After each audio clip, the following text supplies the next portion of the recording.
Hello दोस्तों, मैं शिखा शर्मा आपका अपने चैनल सनातन वर्ल्ड में स्वागत करती हूँ। आज के एपिसोड में हम श्रावण महात्म्य के पहले अध्याय का श्रवण करेंगे। शौनक बोले, हे सूत, हे महाभाग, हे व्यास शिष्य, हे अलकमश, आपके मुख कमल से अनेक आख्यानों को सुनते हुए हम लोगों की तृप्ति नहीं होती है, अपितु बार बार सुनने की इच्छा बढ़ती जा रही है। तुला राशि में स्थित सूर्य में कार्तिक मास का महात्म्य, मकर राशि में माघ मास का महात्म्य और मेष राशि में स्थित सूर्य में वैशाख मास का महात्म्य और इसके साथ उन मासों के जो भी धर्म हैं उन्हें आपने भली भांति कह दिया।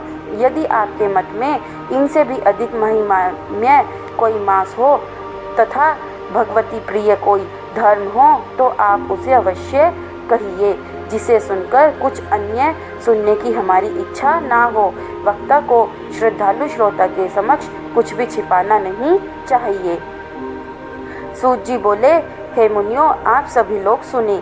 मैं आप लोगों के वाक्य गौरव से अत्यंत संतुष्ट हूँ। आप लोगों के समक्ष मेरे लिए कुछ भी गोपनीय नहीं है। दंभ रहित होना, आस्तिकता, शठता का परित्याग, उत्तम भक्ति, सुनने की इच्छा, विनम्रता, ब्राह्मणों के प्रति भक्ति परायणता, सुशीलता, मन की स्थिरता, पवित्रता, तपस्विता और अनसूया, ये श्रोता के 12 गुण बताए गए हैं। ये सभी आप लोगों में विद्यमान हैं, अतः मैं आप लोगों पर प्रसन्न होकर उस तत्व का वर्णन कर रहा हूँ। एक समय प्रतिभाशाली सनत कुमार ने धर्म को जानने की इच्छा से परम भक्ति से युक्त होकर विनम्रता पूर्वक ईश्वर भगवान शिव से पूछा। सनत कुमार बोले, योगियों के द्वारा आराधनीय चरण कमल वाले हे देवदेव, हे महाभाग, हमने आपसे अनेक व्रतों तथा बहुत प्रकार के धर्मों का श्रवण किया, फिर भी हम लोगों के मन में सुनने की अभिलाषा है। 12 मासों में जो मास सबसे श्रेष्ठ, आपकी अत्यंत प्रीति कराने वाला, सभी कर्मों की सिद्धि देने वाला हो और अन्य मास में किया गया कर्म यदि इस मास में किया जाए तो वह अनंत फल प्रदान करने वाला हो, हे देव, उस मास को बताने की कृपा कीजिए। साथ ही लोकानुग्रह की कामना से उस मास के सभी धर्मों का वर्णन भी कीजिए। ईश्वर बोले, हे सनत कुमार, मैं अत्यंत गोपनीय भी आपको बताऊंगा। हे सुव्रत, हे विधि नंदन, मैं आपकी श्रवण इच्छा तथा भक्ति से प्रसन्न हूँ। 12 मासों में श्रावण मास मुझे अत्यंत प्रिय है। इसका महात्म्य सुनने योग्य है, अतः इसे श्रावण कहा गया है। इस मास में श्रवण नक्षत्र युक्त पूर्णिमा होती है, इस कारण से भी इसे श्रावण कहा गया है। इसके महात्म्य के श्रवण मात्र से यह सिद्धि प्रदान करने वाला है, इसलिए भी यह श्रावण संज्ञा वाला है। निर्मलता गुण के कारण यह आकाश के सदृश है, इसलिए नभा कहा गया है। इस श्रावण मास के धर्मों की गणना करने में इस पृथ्वीलोक में कौन समर्थ हो सकता है, जिसके फल का संपूर्ण रूप से वर्णन करने के लिए ब्रह्मा जी 4 मुख वाले हुए, जिसके फल की महिमा को देखने के लिए इंद्र 1000 नेत्रों से युक्त हुए और जिसके फल को कहने के लिए शेषनाग 2000 जीवाओं से संपन्न हुए। अधिक कहने से क्या प्रयोजन। इसके महात्म्य को देखने और कहने में कोई भी समर्थ नहीं है।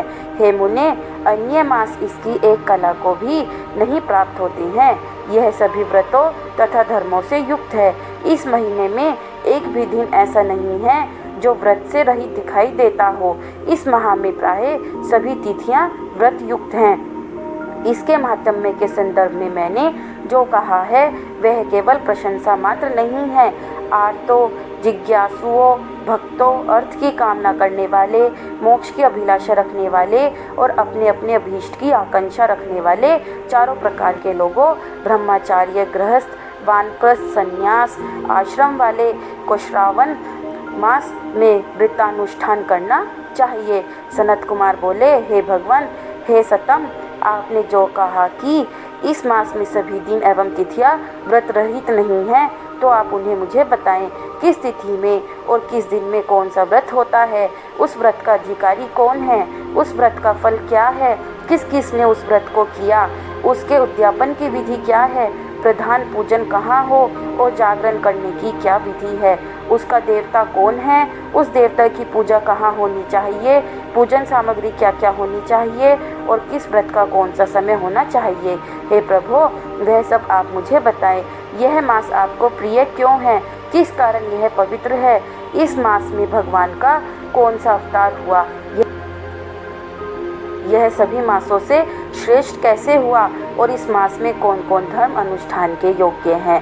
हे प्रभु, यह सब बताएं। आपके समक्ष मुझ अज्ञानी का प्रश्न करने में कितना ज्ञान हो सकता है, अतः आप संपूर्ण रूप से बताएं। हे कृपालो, मेरे पूछने के अतिरिक्त भी जो जो शेष रह गया हो उसे भी लोगों के उद्धार के लिए कृपा करके बताएं। रविवार, सोमवार, भोमवार, बुधवार, बृहस्पतिवार, शुक्रवार और शनिवार के दिन जो करना चाहिए, हे विभो, वह सब मुझे बताइए। आप सबके आदि में आविर्भूत हुए हैं, अतः आपको आदि देव कहा गया है। जैसे एक की विधि बाधा से अन्य की विधि बाधा होती है, वैसे ही अन्य देवताओं के अल्प देवत्व के कारण आपको महादेव माना गया है। तीनों देवताओं के निवास स्थान पीपल वृक्ष में सबसे ऊपर आपकी स्थिति है।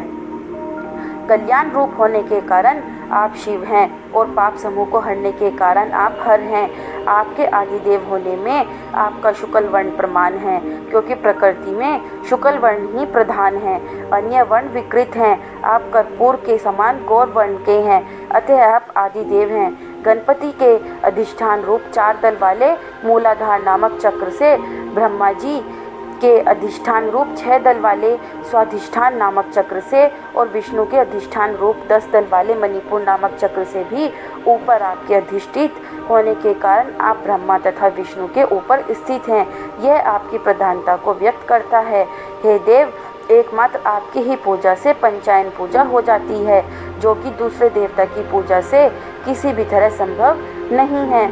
आप स्वयं शिव हैं। आपकी बाई जांघ पर शक्ति स्वरूपा दुर्गा, दाहिनी जांघ पर गणपति, आपके नेत्र में सूर्य तथा हृदय में भक्तराज भगवान श्री हरि विराजमान हैं। अन्न के ब्रह्मा रूप होने तथा रास के विष्णु रूप होने और आपके उसका होने के कारण, हे ईशान, आपके श्रेष्ठत्व में किसे संदेह हो सकता है। सबको विरक्त की शिक्षा देने हेतु आप शमशान में तथा पर्वत पर निवास करते हैं।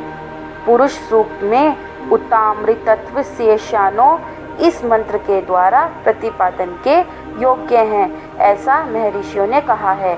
जगत का संहार करने वाले हलाहल को गले में किसने धारण किया, महाप्रलय की कलाग्नि को अपने मस्तक पर धारण करने में कौन समर्थ था, संसार रूप अंधकूप में पतन के हेतु कामदेव को किसने भस्म किया। आप ऐसे हैं कि आपकी महिमा का वर्णन करने में कौन समर्थ है। एक तुच्छ प्राणी में करोड़ों जन्मों में भी आपके प्रभाव का वर्णन नहीं कर सकता, अतः आप मेरे ऊपर कृपा करके मेरे प्रश्नों को बताएं। इस प्रकार श्री स्कंद पुराण के अंतर्गत ईश्वर सनत कुमार संवाद में श्रावण मास महात्म्य में पहला अध्याय पूर्ण हुआ। हर हर महादेव। दोस्तों, अगर आपको यह वीडियो अच्छी लगी हो तो चैनल को लाइक और सब्सक्राइब करें और कमेंट में हर हर महादेव लिखना ना भूलें।